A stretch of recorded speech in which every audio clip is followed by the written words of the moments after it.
할렐루야, 우리 주님을 찬송합니다. 하나님께서 오늘도 우리에게 힘과 성령으로 감동, 감화, 위로, 능력, 권능을 허락하시기를 간절히 소망합니다. 주께서 어지러운 세상 가운데 주의 백성들을 돌아보시고 선한 목자 되신 주님이 우리를 이끌어 주실 줄 믿습니다. 1년 1독 성경 통독학교 꿀송이 보약 큐티 노록수 성교사입니다. 오늘 2025년 1월 5일 하나님께 경배드리는 주님의 날, 오늘 창세기 15장에서 17장까지 말씀으로 공부하겠습니다. 창세기 13장 9절에 아브라함이 자기 조카 롯에게 이런 말을 합니다. 네가 자하면 나는 우하고 네가 우하면 나는 자하리라. 먼저 선택해라. 멋있는 사람입니다. 이런 모습은 창세기 22장에 아브라함이 아들 바치는 그 모습도 너무 감동적이지만 자기 조카에게 얼마든지 자기가 힘이 있고 삼촌이고 또 아버지처럼 돌봐주고 그랬으니까 야 이놈아, 참말로 참 은혜를 모르는 놈아, 어떻게 네가 재산 갖고 나하고 이럴 수 있냐? 네가 누구 때문에 이렇게 부자가 됐는데 이 나쁜 놈아. 그럼 삼촌이 먼저 선택할게. 나 여기 할 거야. 너 딴 데로 가. 이래도 될 건데, 이래도 그게 세상에서 다 누구나 이해할 수 있는 일인데, 아니 아버지 뻘 되는 아브라함이 자기 조카들에게 완전히 낮아져가지고 양보를 하는 거야. 야, 조카야, 싸우지 말자. 우리 돈 갖고 재산 갖고 우리가 하나님을 믿는 내가 너하고 싸워야 되겠냐? 그래 알았어. 네 이익을 위해서 네가 먼저 네 가축에게 유리한 땅을 다 선택해. 그럼 나는 반대로 갈게. 그래서 다시는 우리가 재산상의 문제로 서로 부딪히고 다투지 말자. 참 멋있는, 확실히 큰 믿음을 가지면 사람이 멋있을 수밖에 없어요. 진짜 너무너무 멋집니다. 이런 모습이 멋지지 자기 욕심, 다른 사람한테는 막 그렇게 따지고 잘하면서 자기 일에는 그렇게 실드치고 하는 그런 찌질하고 짜잔한 그런 사람들도 많잖아요, 세상에. 그런데 아브라함은 믿음의 조상답습니다. 그는 가는 곳마다 제단을 쌓고 여호와의 이름을 부릅니다. 창세기 13장 4절에도 그랬죠. 이게 믿음의 사람의 인생의 흔적이에요. 저와 여러분도 늘 예배하는 자리에 가보면 그곳에 우리가 있지요. 아브라함처럼요. 그리고 돈 문제가 개입됐을 때, 그것도 가까운 친족 간에, 가족 간에 이런 일이 있을 때, 진짜 믿음을 가진 사람은 하나님이 내 인생을 책임지고 복을 주는 거지. 내가 네하고 이 이권 다툼해서 내가 잘 살고 못 살고 하겠냐? 알았어, 내가 다 양보할게. 그리고 싸움하지 않고 오리를 가고자 하는 자에게 심리를 가지고 왼밤을 때린 자에게 오른밤도 돌려대는 이런 모습을 아브라함이 보여주는 것입니다. 참 이런 일은 결코 쉬운 일이 아닙니다. 아무리 믿음이 좋은 성도라 할지라도요, 인간은 돈이 관련되고 자기 이익이 관련되고 이러면 그냥 얼마나 민감한지 몰라요. 우리가 사람들을 모릅니까? 다 알지? 2년 전에 하나님은 여러분이 알다시피 선교지에 하나님께서 제가 30년 동안 기도해 왔던 100만 평이나 되는 아름다운 선교센터 농장을 우리 카프카 이사의 압구정교회 노은환 목사님과 또 뉴욕교회 김성기 목사님과 또 여러 개인 성도들의 도움으로 이 신학교를 시작할 수 있는 이런 큰 선교센터 농장을 마련해 주셨어요. 벌써 2, 3년이 지나갑니다. 그런데 이 농장이 크다 보니까 유지비가 매월 한국 돈으로 최소 200만 원 이상은 들어갑니다. 뭐 목사님 뭔 돈 200만 원 이상 매달 들어갑니까? 전기세만 한 100만 원 가까이 들어가고요. 그 안에 이미 제가 그 농장을 사기 전부터 이전 농장 주인을 위해서 일하던 그 농장 주인을 일하는 일꾼들이 3가정이나 그 안에 살고 있어요. 그 사람들이 다 공짜로 공짜로 전기 쓰고 살고 있단 말이에요. 여기 법적으로 못 쫓아냅니다. 내가 주인이 됐다고 해서. 그 사람들 딱 자리를 잡고 있고 매월 그 월급 주는 것이 100만 원 이상 나가죠. 그럼 무조건 매달 200만 원 이상은 지출이 돼야 돼. 이제 본격적으로 신학교가 시작되면 더 많은 비용이 들 것은 뻔한 일이죠. 그래서 제가 마음이 좀 조급해가지고 농장에 채소도 심고 종려나무도 심고 호두나무 피마자 뭐 내가 할 수 있는 거 뭐 조금 수입이 된다는 건 사람들이 그러면 한번 해볼까 하고 늘 시도를 해보죠. 뭐 자급자족하고 가나안 농군학교처럼 뭔가 우리도 뭔가 자급자족할 수 있는 선교센터를 만들어야 되니까요. 그런데 그게 금방 그렇게 나한테 현금이 되겠습니까? 식물이 크려면 또 몇 년은 지나야 되죠. 그러다가 25년 새해가 되면서 소를 한번 키워봐야 되겠다는 생각을 하게 됐어요. 그전에는 엄두를 못 냈었는데 우리 교인 아프리카 흑인 성도 가운데 소를 수백 마리 키우는 성도님이 계세요. 그래서 제가 그 성도님을 예배 마치고 불러가지고 한번 물어봤어요. 소를 한 40마리 정도 키우면 1년에 수입이 얼마나 되냐. 그러니까 이 양반이 자기 경험으로는 한국 돈 한 3천만 원 가까이 된대요. 참말로? 엄마? 아니 그게 우리 신학교를 하면요. 신학생 40명을 처음에 이제 1학년을 모집하려고 그래요. 이제 기숙사까지 완성되면. 그런데 40명을 모집하는데 여기는 가난해갖고 신학생들이 차비도 없단 말이에요. 그래가지고 이제 어차피 자기들이 오후에는 점심 먹고 저녁 수업 전까지는 일을 해서 농장 일을 해서 자급자족해야 되는데 수업료를 벌고 기숙사비를 벌고 하면서 이렇게 해야 되는데 소를 40마리를 키우면 신학생 한 명당 한 마리씩 키우면 그게 수업료하고 기숙사비 이게 될 것 같아요. 충당이. 아니 1년에 3천만 원 정도면 신학교 유지비가 되지요. 운영비가 되지요. 그래서 소를 한번 키워봐야 되겠다. 근데 문제는 뭐냐면 당장에 농장 일꾼들이 이미 제가 그 농장을 사기 2년 전부터 전 농장 주인은 자기 그 농장을 뭐 키우는데 사용 안 하고 그랬기 때문에 일꾼들이 자기들의 소를 거기서 마음껏 막 풀을 먹이고 키웠단 말이에요. 내가 새 주인이 되니까 내가 이 농장을 마음껏 써야 되겠는데 이 소들이 풀을 뜯어먹고 있으니까 내가 내 일을 할 수가 있어야죠. 그래서 제가 일꾼들에게 2년 전부터 부탁을 했어요. 내가 농장을 전체 자유롭게 써야겠으니 당신들 소를 제발 팔고 정리해달라고 정중히 부탁을 했어요. 소가 한 25마리 이상 된다니까요. 이 일꾼들 소가.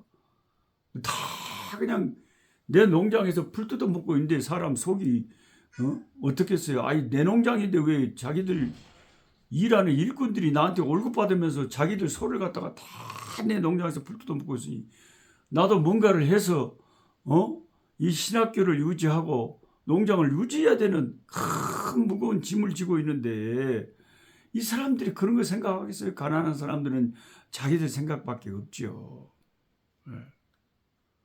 그래서 내가 자꾸 소 비켜달라고 했더니 이 일꾼들이 나한테 뭐라고 했냐면은 법원에 제소하겠대요. 제가요 여기 선교지에서 30년 선교사로 있으면서 와서 일거리를 좀 달라고 부탁하는 사람들, 그 마당이라도 쓸어라 뭐 해서 집에서 일해라 뭐 이런 사람들에게 기회를 줬는데, 식구처럼 생각하고 도움을 줬던 사람들이 2번이나 저를 법원에 고소를 해가지고, 자기들 돈 뜯어 먹으려고 이들이 그들의 그 노동법을 악용해가지고 없는 말을 지어서 그냥 해보는 거예요. 아, 저 주인이 나한테 제대로 월급 안 줬다 뭐 어쨌다, 노동법을 위반했다 이래가지고 법원에서 내가 그 일꾼들에게 실컷 일자리 주고 일정한 상당한 돈을 다 물어줘야 됐다는 거예요. 벌금. 이걸 노리고 돈 앞에서는요 의리도 뭣도 없어요. 순식간에 손바닥 엎듯이 엎어버리고 사람 배신해버리고, 이런 일을 제가 2번이나 당해 놓으니까 자꾸 그거 정리하라 그러면 자기들이 이게 권리가 있는데, 이거 내가 오랫동안 이거 해왔는데 당신이 새 주인이라고 해서 우릴 수 있냐 해가지고 뭐 법원에 제소하겠다는데, 법원에 가면요 외국인이 손해를 볼 수밖에 없어요. 이 사람들이 자기들 편이지 무슨 동양인 편이겠어요. 외국에 안 사람 본 사람들은 모를 거예요. 그래서 어쩔 수 없이 저는 끙끙거리며 기도만 했지. 하나님, 제가 어쩔 수 없습니다. 저는 기도만 할 뿐입니다. 하나님이 도와주셔서 저 소잠 정리하고 제가 마음껏 좀 농장을 활용할 수 있게 해주십시오. 그래가지고 이제 2년간 기도하고 제가 용기를 내서 그 사람들 만나서 다시 단판을 지었습니다. 그러면 여기까지 이 일정한 구역에는 너희들이 너희 소를 먹여라. 근데 이쪽에 이 넓은 이쪽은 내가 써야 될 테니까 내가 너희들 월급 준다고도 매달 내가 감당이 안 된다. 제발 나를 협조해 줘야 너희들도 일꾼 여기서 오래 있을 수 있지. 내가 다 망해버리면 어떻게 너희들 고용하겠냐. 그러니까 너희들 이 구역, 이 넓은 구역은 내가 허락할 테니까 여기에 마음껏 너희들 소를 키우고, 그 대신에 이쪽으로 딱 펜스를 쳐가지고 내가 마음껏 자유롭게 내 소를 키울 수 있도록 좀 도와다오. 이렇게 2년 동안의 기도 끝에 극적 합의를 해가지고 서로 그렇게 합시다 하고 했습니다. 뭐 한국에서나 이런 제 선교지 간증을 들으면 아따 목사님 그런 법이 어디 있답니까? 말도 안 되는 소리를 하고 계시니. 그런데 엄마 외국에 살아보시란께. 가난한 사람들과 한번 살아봐요. 말이 이 법이 상식이 통하는가. 이런 최근에 기가 막힌 경험을 가진 제가 오늘 성경 본문의 말씀을 읽으면서 아브라함이 가축대가 많답니다. 자기 조카 가축대가, 가축이 있으면 서로 자기 풀 먹이려고 그게 얼마나 그게 신경이 쓰이겠습니까?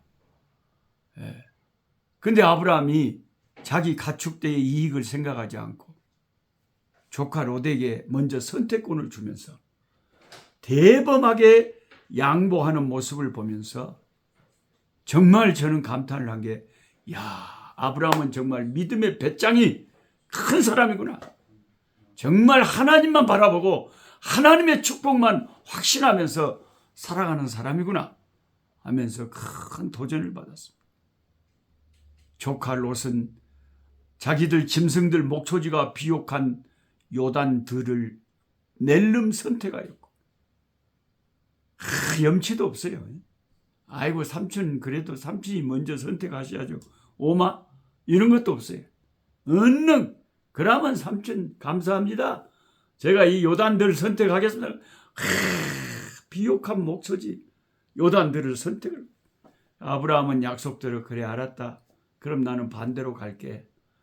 잘 살아라. 하나님 잘 믿어야 된다 하고 깨끗하게 좋은 것을 양보하고 재산상의 손해를 보면서 하나님만 바라보고 아브라함은 뒤로 돌아섰습니다. 그런데 우리가 성경을 계속 읽어가 보니까 그 롯이 선택한 그 요단들은 물질적으로 돈은 벌었는데 나중에는 영적으로 큰 파산하는 결과를 가져왔습니다.